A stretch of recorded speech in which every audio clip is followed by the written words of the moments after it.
BNP মনে করতেছে যে তারেক রহমান সাহেব প্রধানমন্ত্রী হবেন এবং তিনি যাতে আজীবন প্রধানমন্ত্রী থাকতে পারেন সেটার একটা ব্যবস্থা যাতে করা যায়।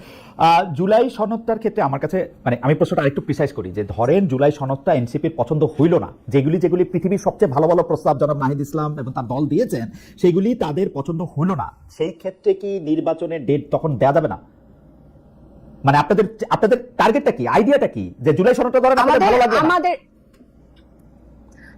এটার জন্যই তো আমি আপনাকে শুরুতে কথাটা বললাম। আপনি কিন্তু ব্যাপারটা বললেন না যে যদি সব পক্ষ একমত না হয় এরপর কি হবে। অপছন্দ না হওয়া মানে কি এনসিপি রাজি হচ্ছে না বা এনসিপি একমত হচ্ছে না জুলাই সনদের যেভাবে আছে, তখন কি হবে? তখন কার কাছে যাবে? তখন আমাদের কথা হচ্ছে আপনি মানুষের কাছে জিজ্ঞাসা করেন। আপনি কি মানুষের কাছে জিজ্ঞেস করেন তো একটা উপায় নির্বাচন, মানুষের কাছে তো জিজ্ঞেস করার একটা উপায় নির্বাচন। এই 6টা উপায় বলেছে খালেদ ভাই, এই জিনিসগুলো বাস্তবায়ন করার 6টা উপায় কিন্তু জাতীয় ঐক্যমত্য কমিশন বলেছে। নির্বাচনের আগে গণভোটের মাধ্যমে, নির্বাচনের সময় গণভোটের মাধ্যমে, গণপরিষদ নির্বাচনের মাধ্যমে, নির্বাচনের আগে অধ্যাদেশের মাধ্যমে 6টা পথ কিন্তু বলেছে। শুধু নির্বাচন বাদে বাকি, শুধু নির্বাচন বাদে বাকি সবগুলো আপনি যে না সেটাও আছে শেষের দিকে, কিন্তু মানে আপনি এখন গণভোট কেমনে করবেন? আপনার সংবিধানে গণভোট নাই, সংবিধান বাদ দিয়ে গণভোট করবেন? গণঅভ্যুত্থানে সংবিধানে কি গণঅভ্যুত্থান ছিল? ছিল না, সংবিধানে তো গণঅভ্যুত্থান ছিল না, কিন্তু গণঅভ্যুত্থানের পরবর্তীতে সংবিধান মেনে শপথ নিছে সরকার। এই সরকার গণভোট কেমনে করবে? সেটা তো এটা এই প্রশ্ন, এই ব্যাপারটা যখনই আমরা বলি যে গণঅভ্যুত্থান বা এতগুলা রক্তপাতের পর এই সময় এটা পরিষ্কার সবাই বলে যে এই সরকার না এটা বলবেই এই সরকারের সবগুলি সাংবিধানিক সুবিধা নিয়ে তারপরে সংবিধান মানবে না, তা তো হইতে পারে না। সবগুলি সংবিধানের প্রোটেকশন নিয়ে তারপরে সংবিধান মানবে না, এটা তো হইতে পারে না। মানে এটা পরিষ্কার। আমি কি দেখতে পাচ্ছি সেটা আমি আগে বলি, এবার আপনি আপনার মন্তব্য দেন। আমি দেখতে পাচ্ছি যে জুলাই সনদটা কোনোভাবেই এনসিপির পছন্দ হবে না, কারণ এনসিপি যা লিখে দিবে সেটা যদি পুরোটা দেওয়া হয় তাহলে আবার বিএনপি পছন্দ করবে না। তখন বলা হবে যে জুলাই সনদ আমাদের পছন্দ হয় না, সুতরাং এখানে এখন নির্বাচন হবে না, গণভোট দাও, জাতীয় পরিষদ নির্বাচন দাও, এই দাও সেই দাও, জাতীয় নির্বাচন ছাড়া বাকি সব কিছু না। কারণ যেহেতু নাহিদ ইসলাম প্রধানমন্ত্রী হবেন না, সেহেতু নাহিদ ইসলাম অন্য কাউকে প্রধানমন্ত্রী হতে দিবেন না। আপনি বলেন না এই গণভোট দাও, গণপরিষদ দাও, এই সেই দাও, বাক্যটা এরকম না। আপনি গণভোট সরাসরি, এই যে আপনি আপনি যদি সরাসরি জিজ্ঞেস করেন যে আপনারা প্রধানমন্ত্রীর মেয়াদ 2 বছর 2 বারের বেশি চান কিনা জীবনে, ওনারা যদি বলেন গণভোটে যদি বলে যে হ্যাঁ চাই, তাহলে এটা হবে।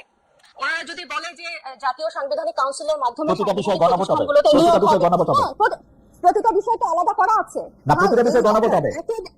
আপনি শুনেন, এই এক ব্যক্তি কেন্দ্রিক মানে একজন ব্যক্তিকে কেন্দ্র করে 3বার সংবিধান সংশোধন হয়েছে। এত বড় একটা গণঅভ্যুত্থানের পরে কি আমরা সামান্য এই জিনিসটা করতে পারব? আচ্ছা এটা একটা বলেন তো, এক ব্যক্তিকে কেন্দ্র করে কোথায় 3বার সংবিধান সংশোধন হয়েছে? 6ষ্ঠ সংশোধনী হয়েছে। এই যে আব্দুল সাত্তার আলাদা ব্যক্তি কেন্দ্র করে 3টা সংশোধনী হয়েছে, এক ব্যক্তি কেন্দ্র করে 3টা হয় না। এক ব্যক্তি কেন্দ্রিক মানে 3টা। মানে একজন আমি বলছি যে এই এবং এই গণঅভ্যুত্থানটার পর আমি বলছি কেন যে এই গণভোটটাকে কেন আপনারা এটাকে একটা ঝামেলার বিষয় মনে করছেন, যে গণভোট, গণপরিষদ, হ্যান ত্যান, এই ব্যাপারটা কিন্তু অনেকটা হালকা হয়ে যায়। এই ব্যাপারটাকে যখন আমি দেখতে পাচ্ছি খুবই ভারী, গণভোট খুবই ভারী, কিন্তু আমার কথা হচ্ছে রাজনৈতিক দলগুলো যখন একমত হবেন না, রাজনৈতিক দলগুলো আমার এনসিপির এটা পছন্দ হবে না, বিএনপির ওটা পছন্দ হবে না, জামাতের এটা পছন্দ হবে না, গণ অধিকারের এটা পছন্দ হবে না, তাহলে এই রাষ্ট্রের মালিকানা তো শুধু এই গুটি কয়েক রাজনৈতিক দল না, এই রাষ্ট্রের মালিকা তো জনগণ। এই আমি যখন গণ অভ্যুত্থানে অংশ নেই, আমি তো কোনো রাজনৈতিক দলের হয়ে অংশ নেই। যে সবজিওয়ালা মারা গেছে, রিয়া গোপের মা বাবা, আহাদের মা বাবা, এরা তো কোনো রাজনীতি করছে না। যে ভ্যান চালে, কিন্তু সরকারের উপদেষ্টা হইছেন আপনারা আর ছাত্ররা, ভ্যানওয়ালা সবজিওয়ালারা তো নাই। কারণ এই ছাত্রদের গণ অভ্যুত্থানে, এবং শুনেন খালেদ ভাই, এই জিনিসটা হচ্ছে কথার পিঠে কথা বলার জন্য, গণ অভ্যুত্থানের নেতৃত্ব দানকারী ছাত্ররাই ওখানে উপদেষ্টা হিসেবে গেছে। এই আলোচনা, এই ডিবেট অনেক আগে শেষ। এবং আমরা যে সংবিধান, এই যে সিস্টেম পরিবর্তনের কথা বলছি বা গণতান্ত্রিক বলছি, ওই সবজিওয়ালা, ওই গার্মেন্টস এর মেয়ে যাতে একটা পথ সৃষ্টি হয়। আমি যে রাজনীতিতে আসবো, আমি একটা প্রিভিলেজ মনে করি নিজেকে, আমি একজন প্রিভিলেজ শহুরে মেয়ে হয়ে যে আমি রাজনীতিতে আসবো, এই পথ কিন্তু গত দশকগুলোতে আমি কখনো দেখি নাই, কিন্তু এখন এই পথটা সৃষ্টি করা লাগবে। আমার মনে হয় আপনি আর একটু ভালো করে দেখতেও পারেন, তাহলে হয়তো আরো কিছু সিমিলারিটিস আপনি দেখবেন। আমরা আবার আসবো আপনার কাছে। আমি জনাব সাইদ আব্দুল্লাহ আপনার কাছে বলতে চাই বা আপনার কাছে জানতে চাই যে আসলে যে জায়গায় আমরা ছিলাম সেই জায়গা থেকে আমি যদি আপনাকে বলি যে সিস্টেমের পরিবর্তন দিয়ে আপনি আসলে শুরু করেছিলেন, রাজনৈতিক দলগুলোর অবস্থান দিয়ে আপনি কথা বলেছিলেন, কিন্তু আমরা যে রাজনৈতিক দলকে এখন আসলে ক্ষমতার কাছাকাছি যাওয়ার জন্য, যেটা ডক্টর জাবিন বললেন যে 2বার প্রধানমন্ত্রী থাকবেন কিনা পরপরের বেশি, 2বার বা লাগাতার একবার 2বার, নাকি পরপর 2বার, নাকি 3বার, এইটা নিয়ে যখন তারা কথা বলে তখন আমরা স্পষ্ট বুঝতে পারি যে তারা আর কোনোদিন কোনো সংস্কার করবে না। এবং সংস্কার যে করবে না এইটা বলে তারা যেন তেন রকমে একটা শুধু নির্বাচন চায়, এবং ক্ষমতায় যাওয়ার পরে তারা সেইটাই করবে যেটা তারা করতেছিল। আমি এই ব্যাপারটাকে একটু ব্যাখ্যা করি। 15 বছর পরে নির্বাচনের যাওয়া এবং কি কি বিষয় নিয়ে তারা কাজ করবে সেটা যদি আমি পিছনে ফিরি, তাহলে আমি আওয়ামী লীগের দুঃশাসন দেখতে পাই, কিন্তু বিএনপির কি চেঞ্জ আমরা দেখি যে বিএনপি এখন দাবি করতেছে যে তারা সবচেয়ে সংখ্যাগরিষ্ঠ লোক, তাদেরই মানুষ ভোট দিবে, তাদেরকেই প্রধানমন্ত্রী বানাবে। কেন, কি করছে বিএনপি? ভাই এটা দেখার জন্য তো ইলেকশন দরকার। আমার কথা, বিএনপি কে যদি মানুষ না পছন্দ করে ভোট দিয়ে নির্বাচিত করবে না? খুবই সিম্পল উত্তর। মানে এইটা তো আমি বা আপনি, আমরা কি এটা ঠিক করে দিতে পারি যে বিএনপি কে দেখতে পারলো না, না পারলো না? বিএনপি যদি অপকর্ম করে, বিএনপি কে যদি পছন্দ না করে, বিএনপি একটা ফেয়ার ইলেকশনে বিএনপি হেরে যাবে না। কিন্তু সাইদ আব্দুল্লাহ, আপনি ফেয়ার ইলেকশন বলতে কি বুঝেন? আপনি যদি নির্বাচনের এই কাঠামোগত সংস্কারটা আপনি না করেন, তাইলে আমার মতো লোক ধানের শীষের একটা মার্কা নিয়ে গিয়ে এবং বিএনপি অফিস থেকে কারি কারি টাকা নিয়ে গিয়ে আমি ভোট কিনে চলে আসবো। তো আমি তো হুন্ডা এবং গুন্ডা দিয়ে ইলেকশন প্রভাবিত করবো, আমি তো ফেয়ার ইলেকশন পাবো না।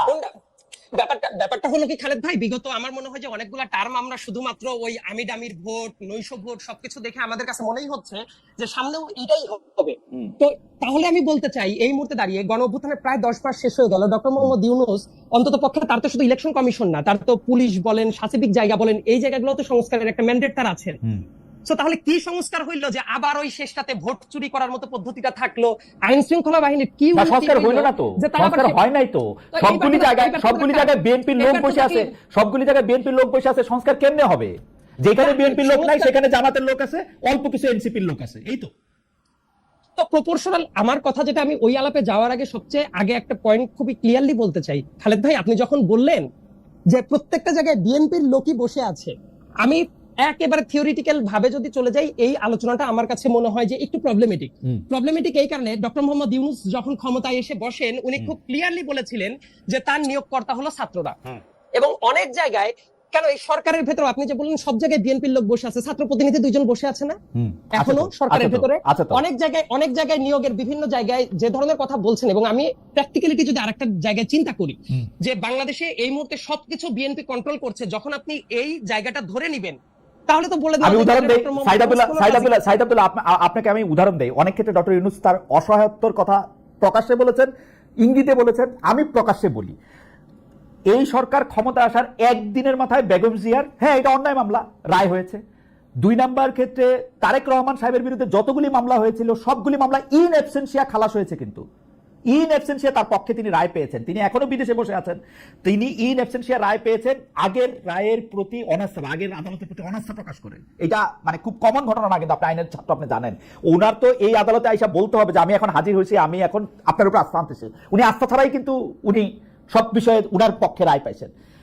প্রতিটা জায়গায় আপনি নির্বাচন কমিশনের কথা যদি আপনি বলেন, নির্বাচন কমিশনের মধ্যে আপনি ইশাক সাহেবের ঘটনা নিয়ে আপনি একটা আনহোলি হেস্ট দেখতে পান নাই? যে আপনার কাছে মনে হয় না যে নির্বাচন কমিশন? জি আপনি বলেন। আপনি যখন এই পয়েন্টগুলো তুলছেন, তাহলে তো আরেকটা পয়েন্ট, তো আপনি বিএনপির মামলাগুলো শেষ হয়ে যাচ্ছে। ইউনূস সাহেবটা দেখতে পাচ্ছি, ইউনূস সাহেবটা দেখতে পাচ্ছি, হ্যাঁ ইউনূস সাহেবটা দেখতে পাচ্ছি, হ্যাঁ ইউনূস সাহেবটা দেখতে পাচ্ছি। সেটা এক ধরনের ট্রেডিং হচ্ছে ইউনূস সাহেবের সাথে বিএনপির, ইউনূস সাহেবের সাথে বিএনপির ট্রেডিং হচ্ছে এটা। আমি আর আপনি তো দেখি নাই এটা, আপনি দেখেছেন? আমি তো দেখতে পাচ্ছি যে এর বেনিফিশিয়ারি, আমি তো বেনিফিশিয়ারি দিকে দেখবো। আমি তো দেখতে পাচ্ছি যে এই সরকার ক্ষমতায় থাকার বেনিফিশিয়ারি হচ্ছে ইউনূস সাহেব এবং বিএনপি, আর অন্য কেউ বেনিফিশিয়ারি নাই। অল্প বেনিফিশিয়ারি, এনসিপি কম, ওই যে 2 জন উপদেষ্টা আছে ফ্ল্যাগ লাগায় ঘুরে বেড়াচ্ছে।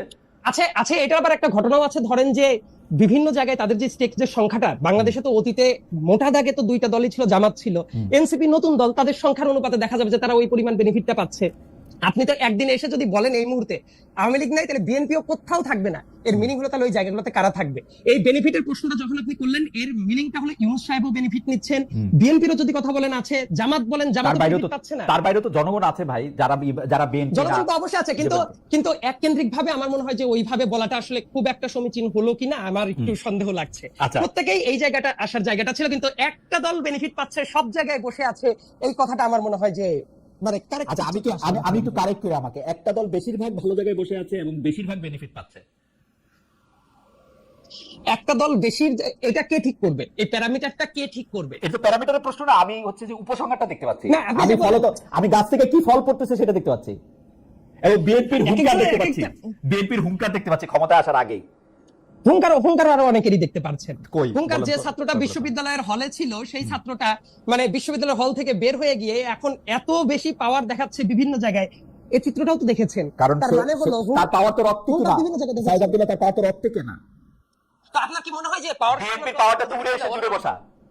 না অ্যাবসলিউটলি নো খালেদ ভাই, এটা টোটালি অপোজ করার মতো একটা জায়গা। আচ্ছা। এসে জুড়ে বসে যখন আপনি আচ্ছা, ঠিক বললেন আছে, আপনি এই oppose করেন। গণঅভ্যুত্থান, আপনি বিশ্বাস করেন খালেদ ভাই? আপনি এটা বিশ্বাস করেন? না, আমার বিশ্বাস করতে আপনি বাদ দেন। আমার বিষয়ের কথা বাদ দেন। খালেদ ভাই, আমার বিষয়ের কথা খালেদ ভাই, বাদ দেন। আমি অত্যন্ত রেসপেক্টফুল আমি বলছি, আপনি তো বললেন এটা উড়ে এসে জুড়ে বসে। আচ্ছা, এটাকে আমি উদ্ধৃতি চিহ্নের মধ্যে দিলাম যে কেউ কেউ বলতেছে, জি, তার মানে কিন্তু এনসিপির বা যে ছাত্রের কথা আপনি ছাত্রছাত্রীর কথা আপনি বলতেছেন, তার যে অধিকারটা আদায়ের জন্য যে সে রক্ত দিছে সেটা আমি চোখে দেখছি।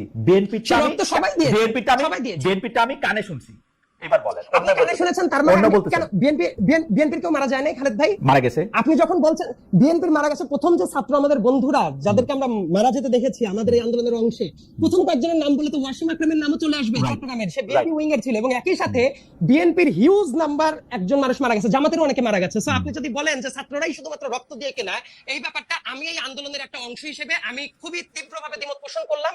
এই জায়গায় রাজনৈতিক দল থেকে শুরু করে প্রত্যেকেরই খুব বড় রকমের স্টেক আছে। সো তাদের রক্তগুলো আমার মনে হয় যে সবার দেখা উচিত। খালেদ ভাই, যদি আমরা না দেখি তাহলে কেউ আমাদের বলতেই পারে রাজনৈতিক দলগুলো না, সাইদ আব্দুল্লাহ, আপনি রাগ করেন না, এবং যারা বিএনপির সমর্থক আছে তারাও রাগ করেন না, কিন্তু আমি জিনিসটা যেভাবে দেখি সেভাবে আমি বলি যে রাজনৈতিক দলগুলির অংশগ্রহণ ছিল, কিন্তু বিএনপিকেও কিন্তু বারবার বলতে হয়েছে যে এটা একটা রাজনৈতিক আন্দোলন না, যাতে সব মানুষের আন্দোলন এটা হয়। তো এই সব মানুষের আন্দোলনটাকে কারা নেতৃত্ব দিছে? ছাত্র জনতারাই নেতৃত্ব দিছে। এটা ছাত্ররা নেতৃত্ব ছিল, ছাত্রদের সামনে থেকে উৎসাহী হয়ে আরো অনেকে আসছে।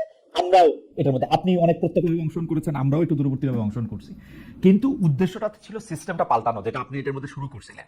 এখন আপনি শুধু আপনার একটা প্রেফারেন্সের জন্য ওই সিস্টেমটার কাছেই আবার মানে আটকে থাকতেছেন কিনা, আমি কখনোই বলছি না, সেইটা আমি কিন্তু কখনোই বলি নাই এক্স্যাক্টলি অ্যাজ ইট ইজ সিস্টেমটা থাকবে, এটা আমি কখনোই মনে করি না।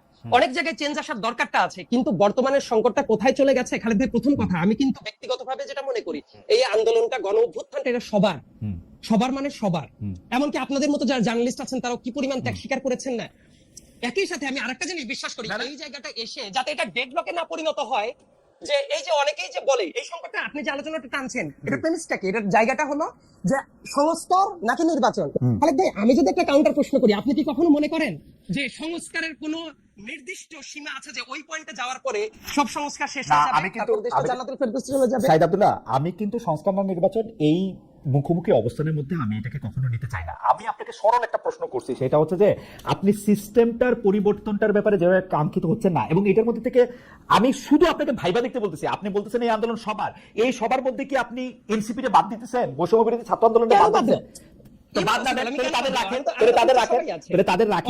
তাদের যখন আপনি তাদের যখন রাখবেন, তখন তাদের কথাটা শোনার জায়গাটাও তো আপনার রাখতে হবে না? অবশ্যই সবাই তো মতামত দিবে, আমি যেটা তাদেরকে তো আপনি বিলিভ করি, হ্যাঁ, অবশ্যই সবার মতামতটা থাকা উচিত, এবং সব মতামতের পর ভিত্তি করে আমরা বোধহয় একটা গ্রাউন্ডে চলে আসতে পারি। ইয়েস, সবাই সব পয়েন্টে একমত হবে না, আমি এখনো ততটা নৈরাশ্যবাদী না যে সবাই মোটামুটি কিছু পয়েন্টে একমত হবে, এটা আমি অবিশ্বাস করি।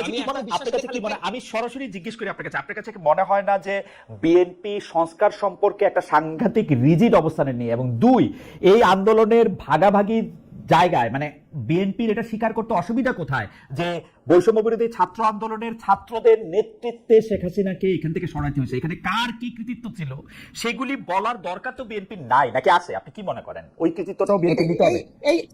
এই কৃতিত্ব আসলে আপনি কি শুধু বিএনপিকেই দেখছেন, আর কেউ সেই কৃতিত্ব দাবি করছে না বিভিন্ন জায়গায়? আমি আর কারো কথা ভাবতেছি না, আমি বিএনপি কেন এই কৃতিত্বটা নিয়ে এরকম ভাবার কথা ভাবতেছি এটা আমি ভাবছি। বিএনপি কখনোই বলেছে যে বিএনপি একক কৃতিত্ব নিচ্ছে, অথবা বিএনপি কখনো বলছে যে আমরাই লিড দিয়েছি? এই দুইটা বাক্য খালেদ ভাই কোথাও বলেছে? বিএনপির কেন্দ্রীয় প্রায় কাছাকাছি কথা বলেছে, কিন্তু তারা বলেছেন যে বিএনপি না থাকলে নাকি এই আন্দোলন হইতোই না। সেটা প্র্যাকটিক্যাল কারণ, সেটার ভিন্ন অনেক আলোচনা থাকতে পারে, সেই আর্গুমেন্টে আমি যেতে পারি, কিন্তু খালেদ ভাই আমি আপনার কথাটাকেই ধরে আমি বলছি, বিএনপির কেন্দ্রস্থানীয় কেউ কি এই দাবি করেছে যে বিএনপির নেতৃত্বে আন্দোলন হয়েছে? একটা যদি উদাহরণ আমি পাই তাহলে মনে করবো আপনি যে পয়েন্টটা তুলেছেন না, এরকম বিএনপির নেতৃত্বে আন্দোলন হয়েছে সেটা বলে নাই।